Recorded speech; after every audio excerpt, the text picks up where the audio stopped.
Spoločnosť Slovnaft sa rozhodla uchádzať o túto etickú cenu z dôvodu, že etické správanie sa, ako aj samotný etický kódex, majú v našej spoločnosti veľmi dlhú tradíciu. V roku 2007 bol náš etický kódex na skupinovej úrovni prepracovaný a preto rok 2008 bol pochopiteľne rokom implementácie etického kódexu.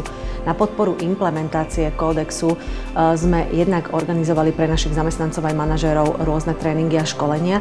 Zaviedli sme v našom firemnom dvojtýždenníku aj pravidelnú etickú rubriku a v podobe takého ľahšieho interaktívneho komiksu sme im vlastne poskytovali postupne dôležité informácie o tomto kódexe a umožnili im vlastne dokončením príbehu aktívne žiť sa s týmto kódexom. Okrem toho funguje už dlhé roky v Slovnafte etická poradňa, v ktorej vlastne poskytuje cenné etické rady a pomoc externá poradkyňa, asi najväčšia odborníčka na Slovensku, pani Remišová, kde sa zamestnanci môžu uchádzať o rady, ale aj o riešenie problému, či už anonymne alebo vo vlastnom mene.